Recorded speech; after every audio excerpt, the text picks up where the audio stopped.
What happens when a CEO trades his suit for a Bellhop uniform and finds out his customers are being judged by the thickness of their wallets? Darren Dalton leaned back in his leather chair, staring out the window of his downtown office. 12 hotels under his family's name handed down from his late father, and lately cracks were showing. He heard some murmurs, slow service, cold attitudes, but nothing concrete. His district manager kept brushing it off as growing pains. Darren wasn't buying it. He needed to see things for himself. Not as the CEO, but as someone invisible. They wouldn't recognize him. Most staff had never met him. His father had run things old school. Managers kept employees at arm's length from corporate. Darren had tried to change that, but hadn't gotten around to every location yet. He picked one of the busiest hotels, the one near the airport. They were short-staffed lately because of a flu wave, and the manager, Jerome, had been begging for more help. Perfect cover. Darren dyed his hair darker, trimmed his beard close, and put on a crisp Bellhop uniform. He even wore thick glasses he didn't need. When he showed up, nobody blinked twice. They needed hands, not names.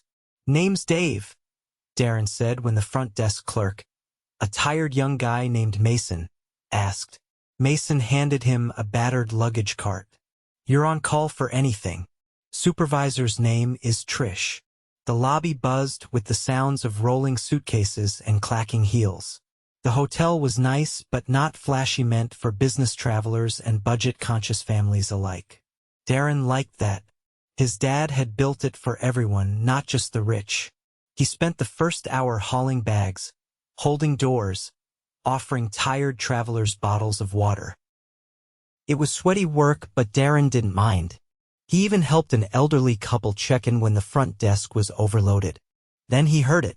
Near the elevators, Trish, mid-30s, sharp suit, clipboard in hand, was talking to another bellhop, a wiry kid named Chase. "Priorities the big spenders," she said, voice low but sharp. "If it's a family with a bunch of kids and coupons, let them wait. They're not worth our time." Chase looked uncomfortable. "But what if they ask for help? Then you tell them you're busy. Got it? We don't roll out the red carpet for budget trash." Darren's stomach twisted. Had he heard that right? He pushed the empty cart toward the service elevator, pretending he hadn't heard. But inside, anger boiled. His father would have fired someone on the spot for that kind of talk.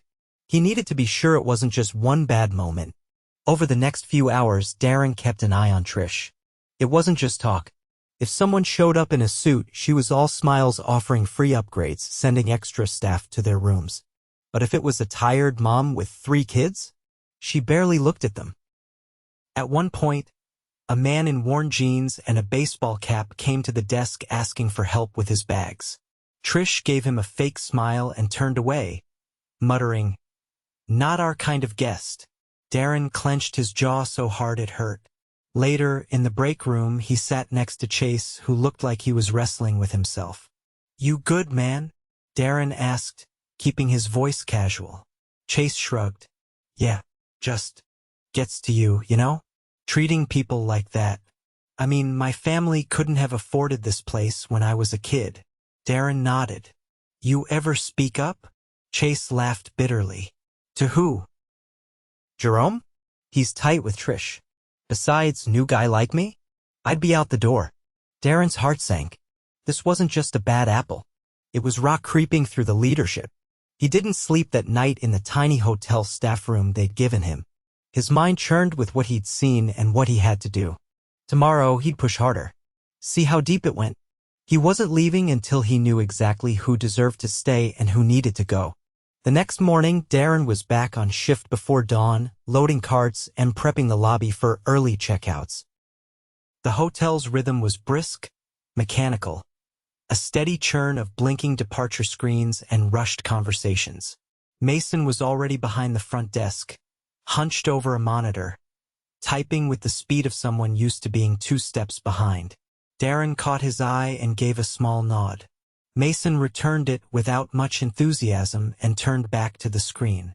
At 7 sharp, Trish glided in, hair pulled tight, clipboard tucked under her arm.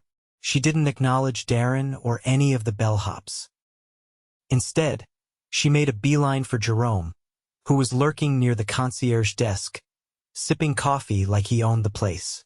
Darren edged closer, pretending to straighten a stack of luggage carts. "You need to keep the lobby looking sharp today," Trish told Jerome, her voice low but urgent. "We've got that tech conference group checking in. Big money." Jerome chuckled. "Already told Mason. Priority check-in, no waiting. Anybody else can stand in line." Darren's hands tightened around the cart handle. He forced himself to breathe evenly. Trish tapped her clipboard. "Also, if any of them want late checkout or comped room service, approve it. No questions." "What about last night's incident?" Jerome asked quietly. "What incident?" Darren heard Mason's voice from behind the desk, sharper than usual. Jerome glanced over, annoyed.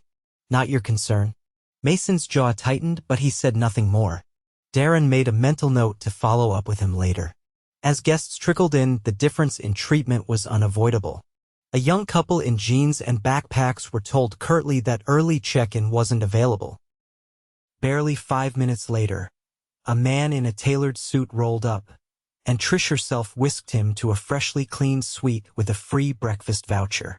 By mid-morning, the lobby buzzed with conference attendees, all wearing matching lanyards and expensive watches.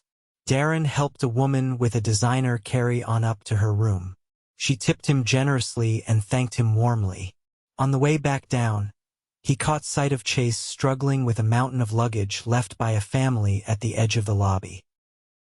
The parents looked harried, trying to wrangle 2 toddlers while balancing coffee cups and boarding passes. Chase glanced around, clearly overwhelmed. Trish stood 10 feet away, pointedly ignoring the scene. Darren crossed the lobby in a few strides. "Need a hand?" he asked quickly. Chase gave a grateful nod. Together, they loaded the bags onto 2 carts. As they maneuvered toward the elevators, the father turned to Chase. "Thanks, man. We were starting to feel invisible." Chase smiled weakly. "No problem, sir."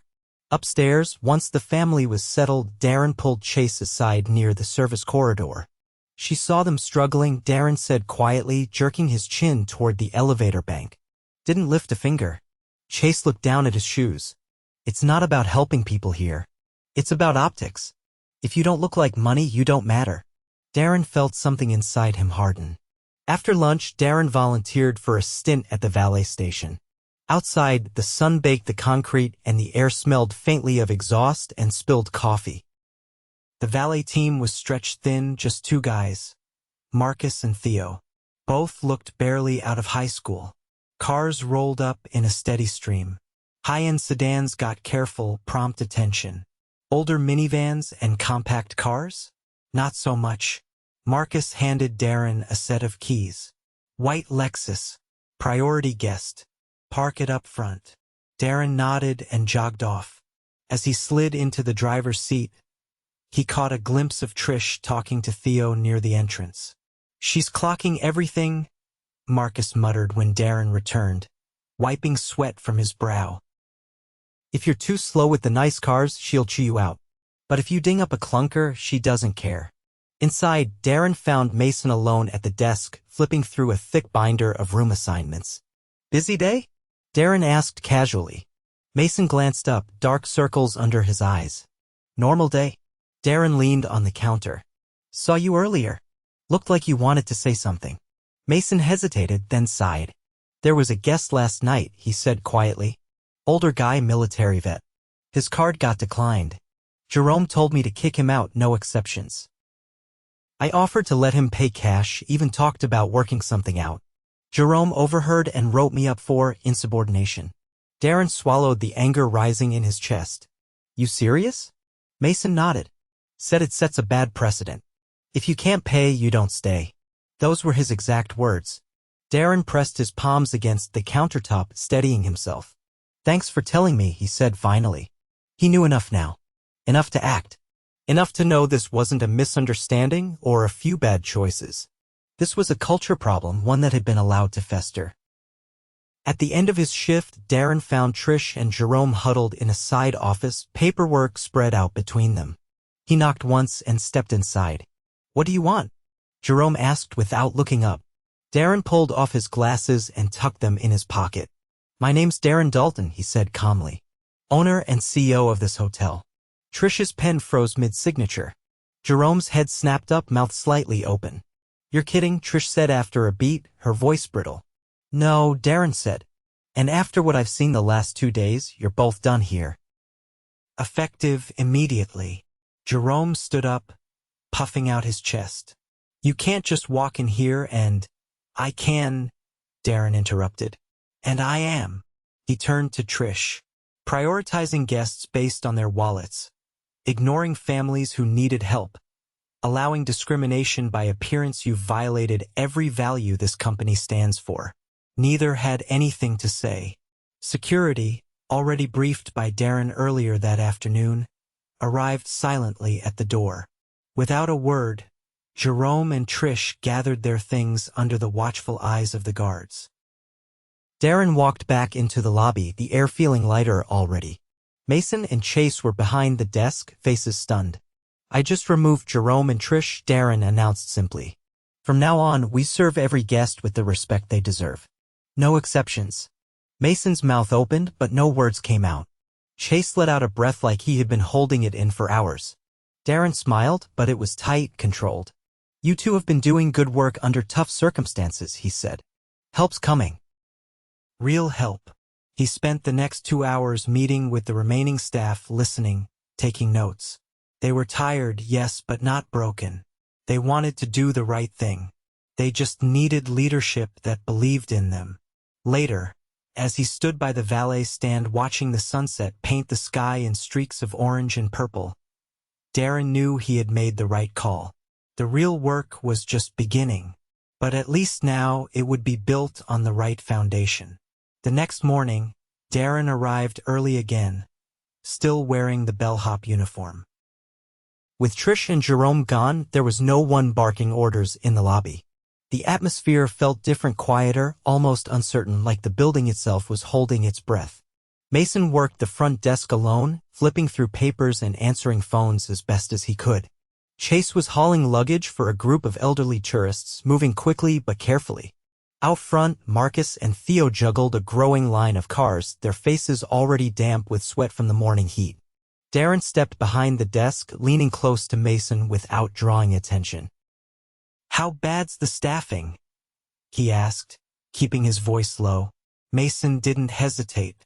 "We're short 3 bellhops, 2 valets, and the kitchen's missing half their staff. Housekeeping's down to skeleton crews too." Darren nodded once. He hadn't expected miracles overnight. "Any backups?" he asked. Mason gave a tight shake of his head. "Few folks from other locations offered to help, but they won't be here until late tonight. Until then, it's just us." Darren straightened up. It was time for hands-on leadership. No speeches, no promises, real, visible action. He grabbed a luggage cart and headed toward the elevator without waiting for instructions. By noon, the cracks were showing. Guests grew impatient waiting for their cars. Rooms weren't ready on time. Strained smiles from the staff started slipping into tired grimaces. Darren didn't blame them. They were working triple shifts under pressure most corporate executives never experienced firsthand. While delivering a suitcase to the 4th floor, Darren spotted a woman in a housekeeping uniform struggling with a cart piled high with linens. Her name tag read Rosa. She looked barely 5 feet tall, and the cart was nearly tipping over. Without a word, Darren steadied the cart and pushed it alongside her. "Thanks," Rosa said, breathless. "It's usually 2 of us per floor. Today it's just me." Darren kept pace with her down the hall. "How long's it been like this?" he asked. Rosa wiped her forehead with the back of her hand. "Since before Christmas. They said they were hiring, but nobody stayed. Too much work, not enough hours." They reached a room. Rosa fumbled with the master key, her hands trembling slightly. "Take a 5-minute break," Darren said. "I'll handle this one." Rosa blinked at him, uncertain. "You sure?" He nodded. "Go." As she eased down the hallway, Darren grabbed fresh linens and started remaking the bed inside the room. Folding hospital corners wasn't in his usual skill set, but he managed. Every minute spent here deepened his understanding of how badly the system had been neglected. Downstairs, the lobby buzzed with check-ins. Darren jumped back into bellhop duty, hauling bags, fetching bottled water, answering basic questions. The conference guests flowed in steadily, faces pinched with travel fatigue. At the valet stand, Marcus waved him over. "Got a problem," Marcus said, jerking his head toward a battered sedan idling at the curb. A woman in her late 50s sat behind the wheel, tapping the steering wheel nervously. The car's bumper was dented and the paint was faded. "She's asking for valet service," Marcus said, lowering his voice. "Theo told her we were full."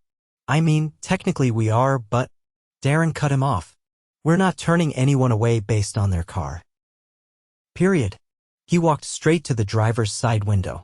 "Good afternoon, ma'am," he said with a genuine smile. "We'll take great care of your car. Welcome to the hotel." Relief washed over her face. She handed him the keys, thanking him with a warmth that made Darren's chest ache. He tossed Marcus a look that needed no words. Marcus ducked his head and got to work. Inside, Darren spotted Chase trying to juggle 2 luggage carts at once. One cart listed dangerously to the side, a suitcase teetering on the edge. Without hesitation, Darren grabbed the second cart and steadied it. "Thanks," Chase muttered, cheeks flushed. "No problem," Darren said. "We're in this together." The words weren't a slogan. They were a commitment. By mid-afternoon, a different kind of tension crept into the lobby. A group of younger conference attendees clustered near the bar, laughing loudly and tossing casual insults at passing staff. Darren watched as one of them, an arrogant-looking man with slicked-back hair, deliberately bumped into a housekeeper carrying a tray of towels, sending them scattering across the marble floor. The man didn't apologize. He just laughed and walked off. Rosa, who had returned to her shift, knelt to gather the towels, her face burning with humiliation. Darren crossed the lobby in 3 strides. "Sir," Darren said, stepping in front of the man. The man arched an eyebrow, clearly amused. "What, you want a tip?" Darren didn't flinch. "You bumped into one of our staff and caused damage. I'm asking you to apologize." The man's smirk widened. "Or what? You'll cry about it." A few nearby guests turned to watch. Mason looked up from the front desk, tense. Darren kept his voice calm but firm. "Or you'll be asked to leave." The man's face darkened. "You can't do that." Darren reached into his pocket and pulled out his wallet, flipping it open to reveal his ID and business card. "I'm Darren Dalton, owner of this hotel. I can and I will."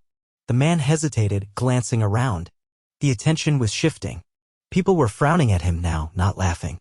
Without another word, he turned and stalked out, leaving Darren standing in the center of the lobby. Rosa gathered the last of the towels, her hands shaking.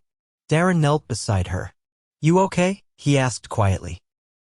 She nodded, not trusting her voice. "Take a break," he said. "I'll cover your rooms for now."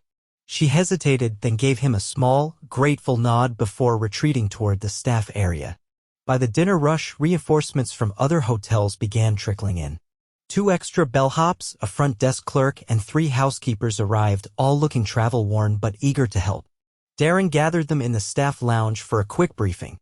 "We're not just running a business," he said, looking each one of them in the eye. "We're building a place where every guest feels welcome, every employee feels respected, and no one gets left behind.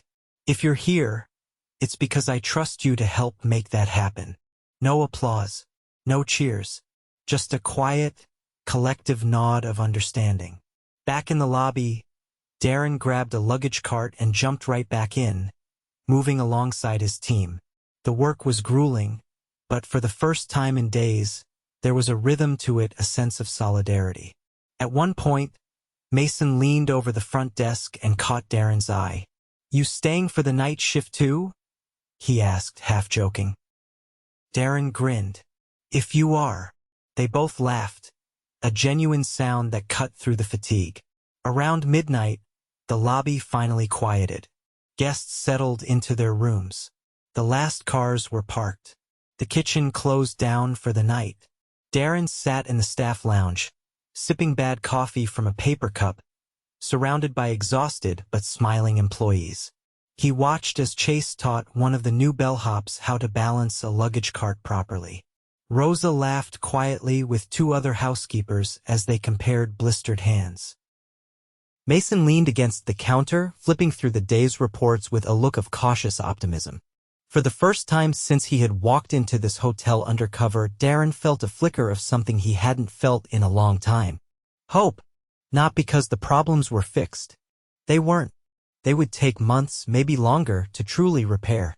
But because the right people were still here, and they were ready to fight for the kind of place they all deserved. Darren finished his coffee, stood up, and grabbed another cart. There was still work to do. By sunrise, the building seemed to exhale. The worst of the chaos had passed, but exhaustion hung over the staff like a heavy curtain. Darren stood by the main entrance, watching as the early risers drifted through the lobby, some heading to catch flights, others waiting for shuttles. The reinforcements from other branches had managed to stabilize things, but barely. Rooms were cleaned slower than normal. Luggage piled up behind the bell desk. Every employee wore the same look, drained but determined. Darren glanced at the staffing board Mason had updated at the front desk, still more empty slots than filled ones. He knew this couldn't keep up for long. Rosa shuffled past with a basket of fresh linens, her limp betraying the toll of an 18-hour shift. Darren stopped her gently. "Come sit a minute," he said, leading her to a bench tucked near the windows. "I'll have someone cover your next few rooms." Rosa leaned back, her hands trembling slightly. "We're trying, Mr. Dalton," she said, voice raw. "We're not lazy." "I know," Darren said. "And you're not alone anymore." He spotted Chase hustling by, balancing two carts stacked high with garment bags. Darren flagged him down. "Chase, grab Luis from housekeeping. Help Rosa finish up the 7th floor." Chase's face lit up with a nod. "On it." As Chase hurried off, Darren turned back to Rosa. "After you're done, head home early today. Paid." Rosa's eyes welled up, but she blinked rapidly and nodded, pulling herself together. Darren allowed himself a small breath of relief. It wasn't a solution yet, but it was a start. In the lobby, Mason was handling checkouts when a woman stormed up to the desk, wheeling a massive suitcase behind her. Her expression was tight with frustration. "My room wasn't cleaned yesterday," she snapped. "I want a refund." Mason opened his mouth, likely about to explain the staffing shortage, but Darren stepped forward. "Ma'am, I'm Darren Dalton, the hotel's owner," he said evenly. "I'm very sorry for the inconvenience. I'll personally see that a refund for last night's stay is processed." The woman's anger softened, caught off guard by the directness. "Thank you," she muttered, gathering her things. After she left, Mason shook his head slightly. "Won't lie," Mason said under his breath. "Didn't expect you to actually front it yourself." "Good leadership means taking the hits," Darren replied, "not pushing them onto the people doing the real work." Mason studied him for a moment, then nodded once without saying anything else. Before Darren could return to the lobby, Theo jogged up from the valet stand, looking rattled. "There's a problem outside," he said, glancing nervously over his shoulder. Darren followed him through the glass doors into the rising heat. Two luxury SUVs idled at the curb. A group of conference attendees dressed in expensive polo shirts and designer sunglasses were clustered around Marcus. One of them, a tall man with a thick gold watch, was jabbing a finger in Marcus's chest. "You parked my car where?" the man barked. "Do you even know what a limited edition looks like?" Marcus kept his hands at his sides, face tight. "It's in a safe spot, sir," Marcus said steadily. "We treat every vehicle with care." "Yeah, well, maybe someone who can actually afford a real car should be handling mine." The man sneered loudly enough for the other guests to hear. Theo edged closer to Darren, his voice low. "He's been at Marcus all morning. Called him a street kid earlier." Without hesitation, Darren stepped between them. "That's enough," Darren said, voice cold. The guest turned, sizing Darren up. "Who are you?" "Another valet." "I'm Darren Dalton," he replied. "And you're no longer welcome here." The man's mouth opened in shock. "You can't kick me out." "I just did," Darren said. "Your belongings will be brought down. You'll receive a full refund.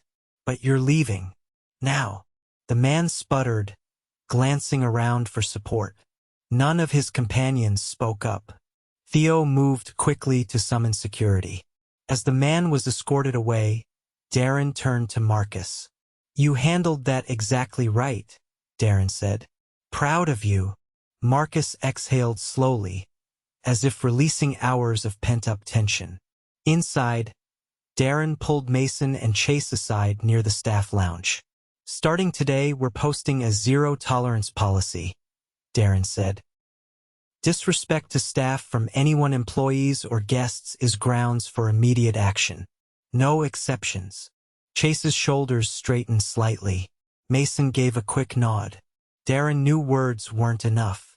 Policies only mattered if leadership lived by them. Throughout the day, he continued working alongside the team. He loaded luggage, wiped down lobby tables, answered phones when the front desk got overwhelmed. Every small action reinforced what he had said.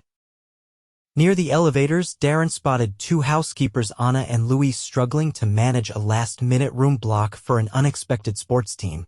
Without hesitation, he grabbed fresh towels from the supply closet and pitched in. No cameras. No fanfare. Just work. By mid-afternoon, a different group of guests lined up at the desk. They weren't angry. They were curious. One woman, a middle-aged traveler with a rolling suitcase, leaned closer to Mason. "Who's that bellhop that keeps helping everyone?" she asked. Mason smiled without looking up from the computer. "That's the boss." The woman laughed, thinking it a joke. Mason didn't correct her. Later, after the rush had finally faded, Darren called an impromptu staff meeting in the empty dining area. Sunlight streamed through the windows, casting long shadows across the room. Everyone gathered: the bellhops, the front desk team, the housekeepers, the kitchen staff. Darren stood in front of them, not on a stage, not behind a podium. Just another worker in a tired uniform. "I'm not interested in running a hotel where people are treated like numbers," he said. "Not guests, not staff. We're fixing this. Together." He outlined immediate changes. Better staffing ratios, mandatory leadership training, a new grievance system where employees could report mistreatment without fear of retaliation. He announced pay increases for the most overworked departments, starting with housekeeping and valet. There was no applause, no grand reaction. Just a quiet shift in the room, a collective sense that something real was happening. After the meeting, Darren stayed behind, stacking chairs and clearing tables. Chase joined him silently, lifting a stack of menus. "Never seen a boss do that," Chase said after a while. "Maybe it's time more did," Darren replied. He looked out the window, watching the last of the evening sun dip below the skyline. The hotel wasn't perfect yet. Far from it. But now it was honest, built on respect, not hierarchy. As Darren left the dining room, Mason called out from the front desk. "We're fully booked for next week," he said, waving a printout. Darren smiled. "Good," he said, grabbing a fresh luggage cart. "Let's get ready." There was still a long road ahead. But for the first time in a long time, it was the right road.